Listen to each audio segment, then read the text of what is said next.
This week on Sports Paws, volleyball begins MAAC play. Field hockey team Nate just started conference play. See how they fared.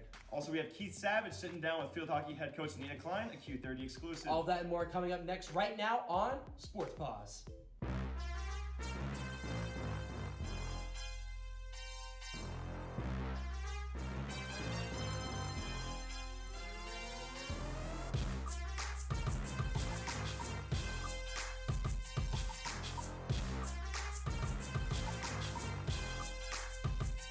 Happy Monday and welcome to Sports Paws. I'm Andrew Reynolds alongside Ryan Raggio. We have a ton of news coming for you tonight, so let's get right into it. We've got a great show for you tonight.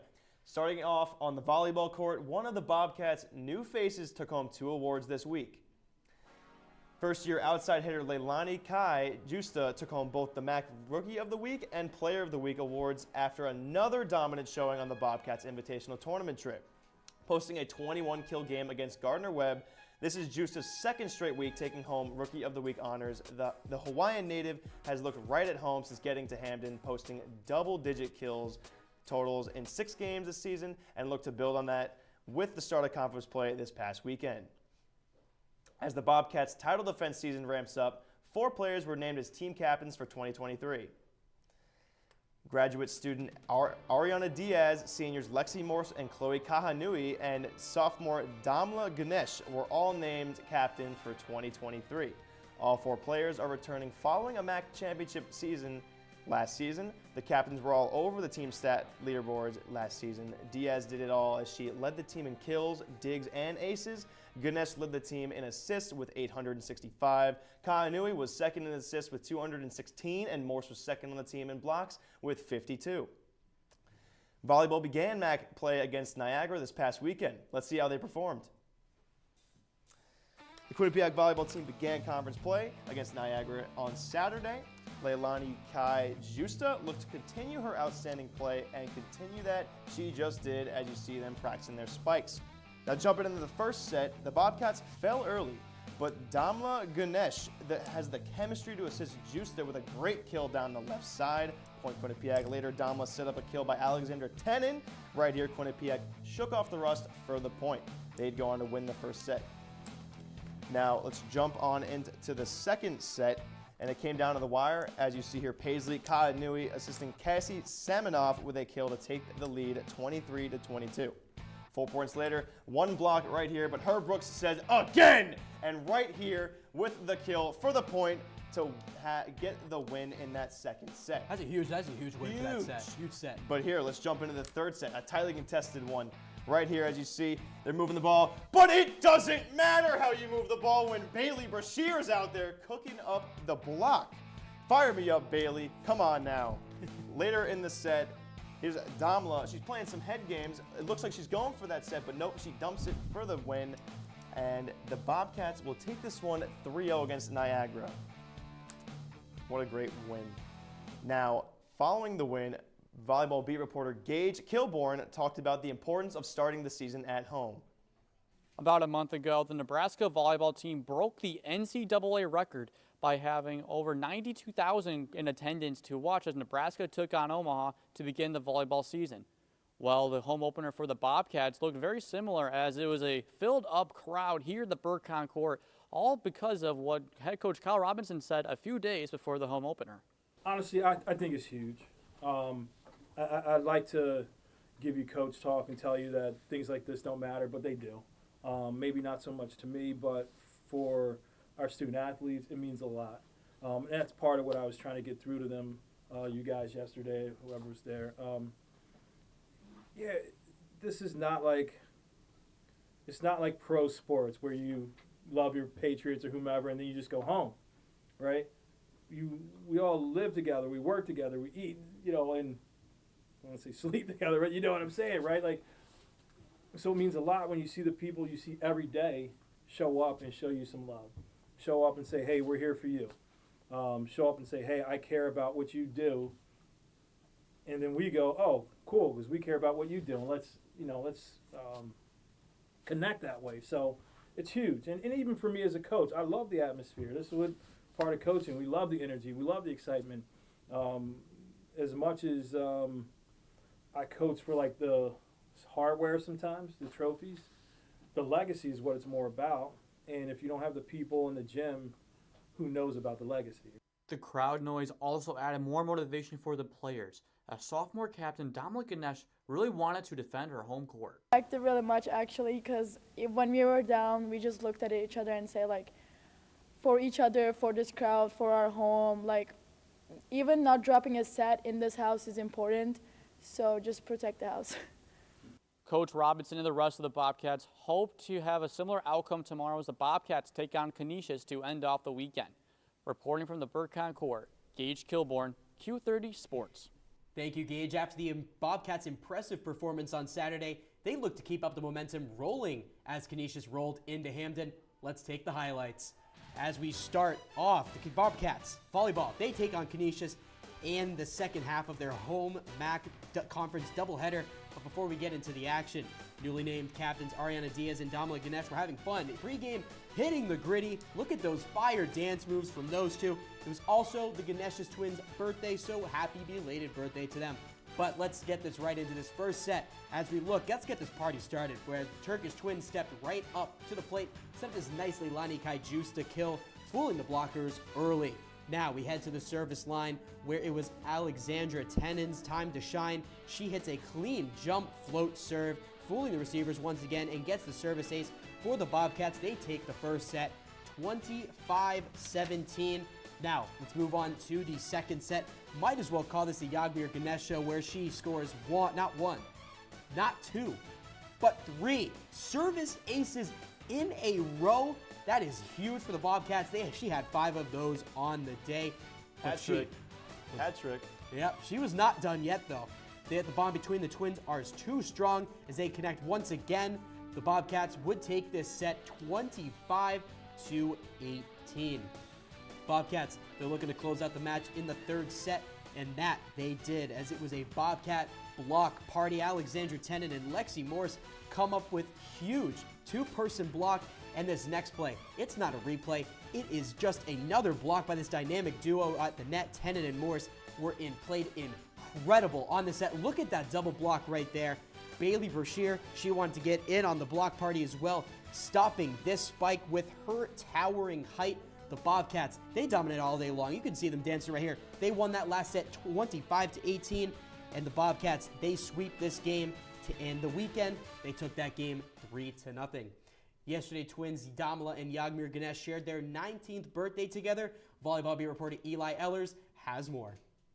Last year, the MAAC championship couldn't have been done without the Turkish twins, Damla and Yagmir Ganesh. Today, they beat Canisius 3-0, and it was extra special as it was the twins' birthday. It feels so great, the sweep weekend, like we won 3 games back-to-back, swept them, and then celebrating our birthday, it feels like a gift.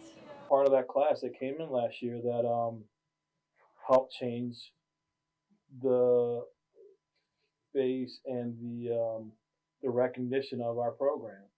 So they're everything to me, but really all of them are. You know, anyone that comes to the gym for me and works hard and gives to each other, gives to the program, I love them like they're my blood. Her birthday aside, Damla is more focused on the weekend trip ahead against Marist and Siena. It feels amazing. Playing we played 9 away games, and it gets frustrating after some point. We're just like, we want to play at home. We want to show our game to our people, to our crowd, and make everyone see that we are the champions, and we came back to take what's ours. So it feels really good, and it doesn't change on the road though.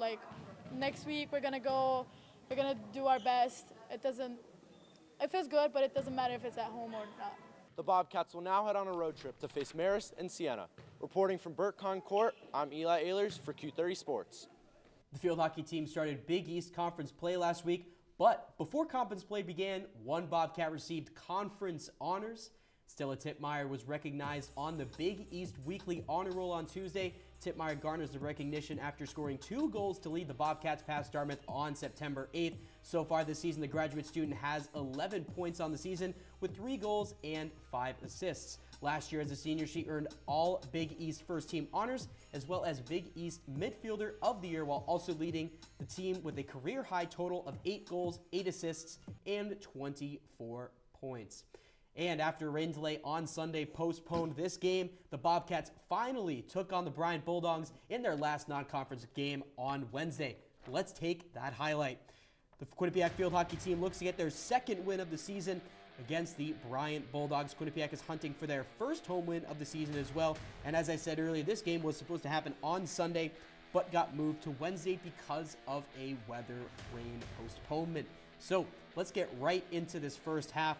But not even a minute in, Juliana Capello, she gets a great look and scores a quick to give Quinnipiac a quick 1-0 lead. And Lucia Pompeo ends up scoring another goal in the first half to put Quinnipiac up 2-0.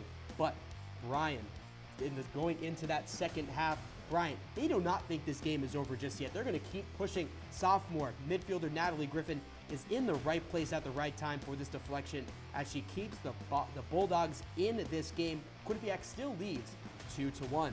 But the Bobcats, they needed a little bit of insurance, and they got it. Michaela Grajales fights on this penalty corner to scoop up that one in for a score. That's her first goal of the season. And as you see right here, the Bobcats are going to seal the deal 4-1 on the empty netter. The Bobcats, they go on to win this game 4-1, and they'll look ahead to Big East play when they take on the Providence Friars on the road. Raja, what do you think about that game? That was a huge win. Huge empty net goal, but a huge third goal of the game, securing that win. Yeah, it's a big game to get into going into this conference play. But the Bulldogs, the Bobcats, they travel to Providence to take on the Friars in their first game of Big East play. The Quinnipiac Bobcats defeated the Providence Friars by a final score of 2-1 in their Big East opener on Friday afternoon. Lucia Pompeo and Stella Titmeyer scored the goals for the Bobcats, while Christina Torres made 7 saves to earn the victory. The Bobcats are now 3-2 on the season and 1-0 in Big East play, while the Friars fall to 3-3 and 0-1 in conference play. The Bobcats look ahead as they host Villanova on Friday to continue Big East play with this crucial matchup at home against the Wildcats. Also this weekend, field hockey beat reporter Keith Savage sat down with head coach Nina Klein in an exclusive Q30 interview. Here were some of the best moments. I'm Keith Savage. Alongside me is the head coach of the field hockey team, Nina Klein. We're going to do a full sit down here for Sports Paws especially. But to start off, coach, I want to go from the beginning. UConn, national champion. Now you find your way at Quinnipiac. How did that happen? I don't know. I feel like as I was finishing my degree at UConn, I just knew that I wanted to coach. You know, a job opened at Quinnipiac and I was an assistant, for close to 5 years ago. And it was kind of fate, and the timing was fantastic because I lived in Connecticut for 5 years prior while I was at UConn. And I mean, it's a beautiful state and obviously a beautiful stadium and everything that we have here at Quinnipiac. Gotcha. When you heard Becca May retiring, did you think of, hey, maybe I can come back to Quinnipiac? Or when did that knowledge like, hey, I could come back here? Yeah. I feel like it happened so fast, but then it also felt like it took so long. When I was still in Boston and the news broke, and I was kind of like, I had just left. It was, within the last year, and as soon as I heard about it, I was like, wow, that's a tremendous opportunity, and it would be a little ridiculous not to throw my name in the hat. Obviously coming from the associate head role and then, making the move to Boston College, but yeah, I was just so excited when I heard the news, but also, being respectful of Becca and in her final months as a head coach. I almost treat this like her baby. Like she literally from 1995 onward, built this program into what it is. And obviously, having this stadium is amazing and all the resources that we have here. But I think it was definitely relief on her end because she wanted to pass it on to someone that she knew would take very good care of it and have the passion and drive to bring it to the next level. So Nina Klein era officially started. What should we expect from that era? I just have a vision. Like I know what can happen at Quinnipiac, and I just want to build something very special and also make it an environment that, everyone wants to come back, or it's just not long enough. Because I mean, I love what I do, and it's exciting, and it's a new era, but it's also, you know, making sure that we're doing everything in our power to put this program on the map, because we have what we need. How do you want to grow the game of field hockey, not only here at Quinnipiac, but in the Hamden community? You know, we can have the ability to do youth days, so we're going to partner probably with HTC, which is a local field hockey club. Bring them out. They can do a little halftime game and, you know, hang out and watch, you know, amazing young women out on the pitch and watch them and just be inspired. And then we run clinics pretty much every month. And that's one way that we really hope to grow the game and bring people to campus and see how beautiful Quinnipiac is. That's all we're going to have here. Thanks to you guys for listening, and back to Sports Paws. Now, before we head to break, let's see what we have coming up on Sports Paws. So we have women's soccer against Princeton coming up. Look at that huge save right there. That is a beautiful play, beautiful save. Might see that later on Top 5, but after that we got some women's rugby versus the Navy. Some great rugby match. We will be right back on Sports Paws. Multiple studies have shown that marijuana can slow both driver reaction and response time, which can be really dangerous. He's here. He's here. Wait. What? I can't drive. Why? My. Oh.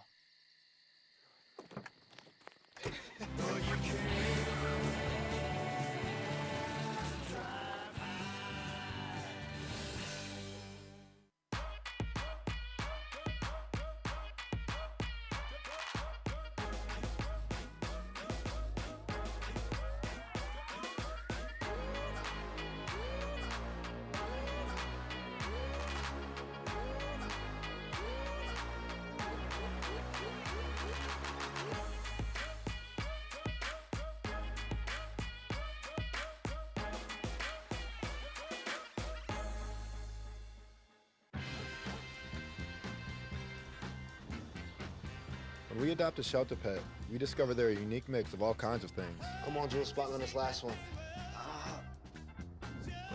There it is.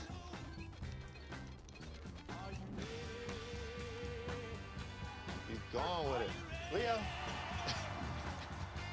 They're a little bit of a lot of things,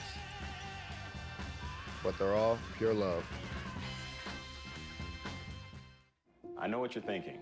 I need a job. I need a new career. Well, I've been there. I've been there. I've been there. I wasn't happy with what I was doing. After high school, I didn't have a plan. I just wanted to start working. I got laid off twice, but you gotta keep going. You just need the right skills. Find an apprenticeship. I found a 2-year IT program. I found a medical course online. I'm now a consultant in the tech space. You have more options than you think. You can do this. You will find something. You will find something new. Welcome back to Sports Paws, and thanks for sticking with us. Through the break, sticking to the turf, men's soccer took on CCSU on the road Tuesday. Let's see how they did. The Blue Devils edged the Bobcats 1-0 in the defensive battle. Both teams couldn't find the back of the net until CCSU's Austin Rock headed one past Carl Netzel for the go-ahead score in the final minute of the game. As you can see, Daniel Wilmore earned the 2-save shutout for the Blue Devils, while Netzel had 4 saves on 5 shots. The Bobcats fall to 2-2 and 1 on the season and will head to the Big Apple to face the Columbia Lions on Tuesday in their final non-conference matchup of the season. From DeCosta to Dave Clark, the women's soccer team took on Princeton at home. Let's see if they could bring their win streak to 4. On that Sunday afternoon, they took on the Princeton Tigers. We'll drop you into the first half, as Madison Curry got the scoring started in the 14th minute when she took the ball and fired it top shelf against announce chef Sofia Lospinoso. That was a bomb. She went top shelf on that one. And after that, we see Courtney Choco take the penalty spot as she brings it past the goaltender to tie the score at 1 halfway through the first half.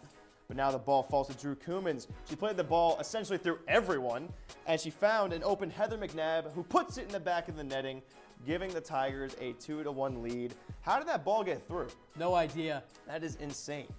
That is actually insane. Now, after that, a Bobcat foul. Princeton gets the penalty spot. The goal scorer, Pietra Torden, her 9th goal of the year, leading the Tigers as it was an absolute rocket in the top corner, making it 3-1 Tigers. Now the Tigers are up 4 at this point, but the Bobcats were able to force a turnover, and Choco found Evelyn Key as she put it past the goaltender for her first collegiate goal. Someone get that ball so she could put it on the mantle. Congratulations to her, but ultimately the Tigers would take the final 4-2. Los Espinosa was solid in this one with 2 saves. The Bobcats will look to recover next game. During the game against Princeton, a charity foundation collected soccer gear for children living in difficult situations. Women's soccer beat reporter Nick Boyd has more on the story. Today, the Quinnipiac women's soccer team partnered with Kick for Nick, a charity organization that delivers soccer equipment to underprivileged kids. Kick for Nick was founded in 2006 in honor of Private First Class Nick Madaris. Madaris was an avid soccer player from Wilton, Connecticut, and enlisted in the Army after graduating. He was tragically killed by shrapnel from an IED explosion while serving in Iraq. He was only 19. Nick's father, Bill, was at the Quinnipiac soccer stadium today, helping run the foundation's equipment drive. He told us about his son's life and his desire to bring joy to the kids stuck living in the war-torn areas he served in through the game of soccer. Kick for Nick has distributed over 55,000 soccer balls to over 50 countries around the world. The most impactful thing to Bill is being able to honor his son and see the smiles on each kid's face when they receive a soccer ball inscribed with Nick's name on the side. Head coach Dave Clark talked about the soccer program's long relationship with Kick for Nick. It's important that our players give back to anything, any cause. I want them to have a connection to it, so we do a lot. We do a few events, and it's not for the PR. He was one of those that brought balls and gear out to Afghanistan, Iraq to give to the local kids. Because anywhere you go in the world, the 2 things you can talk about and connect with people: soccer and music. Throw out sports in general. And Derek and Bill have come, I think it's about 10 years now. So every time they come in, every time he tells a story, you still tear up. So yeah, it's that connection. He's a Connecticut kid. He played high school, gave his life for his country. Soccer was a connection. All of the above. To learn more about the foundation, visit kickfornick.org. For Q30 Sports, I'm Nick Boyd. On Saturday, the women's rugby team traveled to Annapolis to take on the United States Naval Academy for their first match against the midshipmen women since 2014. The Bobcats sank the U.S. Naval Academy 46-3 on Saturday, scoring 5 tries in the first half and 1 in the second. Kelsey Thomas led the team with 2 tries, while Lucy Lamborn, Alexa Haskins, Brina Wertman, and Riva Vandervalk all added 1 try each. Fadlani Branen added 2 penalty kicks on and converted on 5 conversion attempts. The Bobcats look to build their momentum with their next match on Saturday against the Dartmouth Big Green as they continue their march through the NIRA season. Now, women's golf, they wrapped up play at the Hartford Invitational this week, and Alexa Edgall wrapped her first tournament as a Bobcat, finishing in a tie for 10th place. Sadhana Vaidkatam finished +5, while Casey shot was 6 over par with a total of 78 strokes. The Bobcats will be back in action next Monday to open play at the Red Bandana Intercollegiate, hosted by Boston College in Canton, Mass. The Bobcats are looking for their 4th consecutive MAAC title this upcoming spring. Now the women's cross-country team traveled to Montgomery, New York to take part in the Jasper Fall Cross-Country Invite. The women's cross-country team, they won the Jasper Fall Cross-Country Invite on Saturday morning, topping 18 different squads. Liv Disfatano finished 1st overall, whilst Rachel St. Germain finished 2nd, and Corinne Barney finished 4th. DiStefano, St. Germain, and Barney all ran personal bests in the race. Keyser and Michaud also ran new collegiate best times with the Bobcat, and the Bobcats will compete in the Paul Short Run on September 30th on the campus of Leahy University. Now, don't go anywhere. We got some women's hockey, ECAC, and USCHO hockey polls for women's hockey. We're back. We're back. I'm excited. Women's hockey's back this week. I don't know. Are you excited? I'm more excited than you. I am so excited to see this team. We also got top plays of the week. We'll be right back after this quick commercial break. Honey, what I think you need is a socket wrench. I played JV basketball. I'm sorry. I don't think it looks right. This is good, and it's all good, baby. Is it really all good?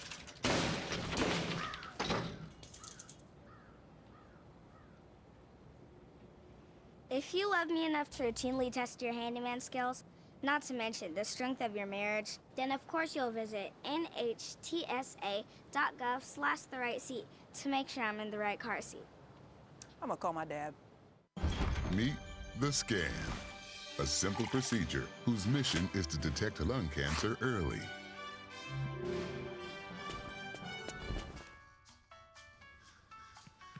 I'm here to save you. But I feel fine. That's great, but you may still be at high risk for lung cancer. Oh man, that's a new fence. If you smoke, early detection could save your life. Learn more at savedbythescan.org. I think it's just vapor with flavor. It won't hurt my kid like cigarettes, right? Vaping is safer than smoking, isn't it? There's really not even that much nicotine in them, right? My kid? My kid knows it's dangerous. Get your head out of the cloud. Today, nearly 8,000 kids will start vaping, maybe even yours. Learn about the dangers at talkaboutvaping.org. I don't think that many kids in my son's school even do it. He makes fun of his friend who vapes. He would never try it. She's into soccer. She's on the honor roll. She's just not the type. No way. No way. No way. No way, my kid would never vape. Get your head out of the cloud. Today, nearly 8,000 kids will start vaping, maybe even yours. Learn about the dangers at talkaboutvaping.org. Welcome back. The collegiate hockey season is just around the corner, and just in time for that, the USCHL just released their first preseason poll of the 2023-24 season today. And ranking number one is, of course, the Wisconsin Badgers, the reigning national champions. They received 15 first-place votes. Following them are the Ohio State Buckeyes with 2 first-place votes. Then the Minnesota Golden Gophers, Colgate Raiders, and Northeastern Huskies rounding out the top 5 respectively. And the Quinnipiac Bobcats were ranked among the top 10 teams in the country as they were placed at number 8. The team looks ahead to their first exhibition match of the year as they host in-state rivals, the UConn Huskies, at M&T Bank Arena on Saturday afternoon. And speaking of elite hockey, today was the PWHL draft, and many notable Bobcat alumni were selected in the draft. The first former Bobcat to get picked in the draft was Katie Taven at 30 overall. She graduated from Quinnipiac in the 2020 season. 3 picks later was Corinne Schroeder at 33rd overall. And the former Bobcat netminder led the team in 2022 to the program's first NCAA tournament victory. Following suit, former Bobcats Taylor Gerard, Zoe Boyd, Alexia Gia, and Shane Darkangelo, and Emma Woods were also drafted, as you can see on the screen. The PWHL will begin play in January of 2024 when all of these Bobcats will make their return or doubt in professional hockey. Heading to the dirt, softball will see a major player return to the roster for another year in the blue and gold. Andrew, that player is catcher Hannah Davis. Now, Davis is coming off a year where she recorded career bests all over the stat sheet. Now, despite the low batting average of .220, she added some pop at the dish. Last season, she had 5 doubles and had 3 home runs. Those were her first of her career. Now, while recording 14 RBIs as well. Where the offense may lack, her defense makes up for it as she is a reliable backstop and has a cannon for an arm to throw out those base runners. Now, Davis owns a .963 career fielding percentage with the Bobcats. She brings veteran leadership to the squad as well, which makes her a valuable piece to the team. Now, before we close the show, we'd like to take a second to promote a new podcast from the Quinnipiac Athletics. The 10th second is the story of the Quinnipiac men's ice hockey national championship win and the building of the program. Here's a clip from the latest episode. I remember when I started at Holy Cross, it was between Holy Cross and Quinnipiac to get into the ECAC. And so I was there during that time. And I remember, I'm like, how did they choose Quinnipiac? Like, how did Holy Cross not get in because they fit the academic profile? And little did we know that they were going to build an arena, and they were committed towards athletics, and they were committed towards hockey. Andrew, it's time for something. My favorite part of the night, and everyone's favorite part of the night. What we got? Oh man, you ready, Ryan? Top 5 plays, let's roll it. Number 5, we hit the volleyball courts. Bert Kahn Alexandra Tenen dishes up a nasty float shot to serve to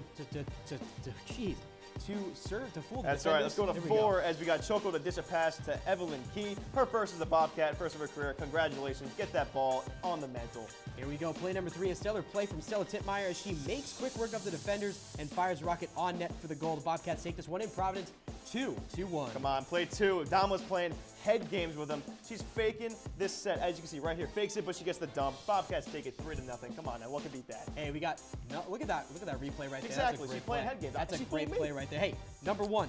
It's time for the moment you guys have all been waiting for. Look at this huge save by Oh! Sophia Lespinoso. Look at that one more time. Fingertip. That thing looked like it went in, but it did not. Wow. ESPN, you got to put that on your top 10 plays. Come Next on now. Sports Center. Hey, Fingertips and we out. got that's all for Sports Paws this week. Thank you so much for watching, and that's all for Sports Paws this week. And be sure to follow us on social media at Q30 Television and Q30 Sports. For Andrew Reynolds, I'm Ryan Raggio. Good night and see you next week.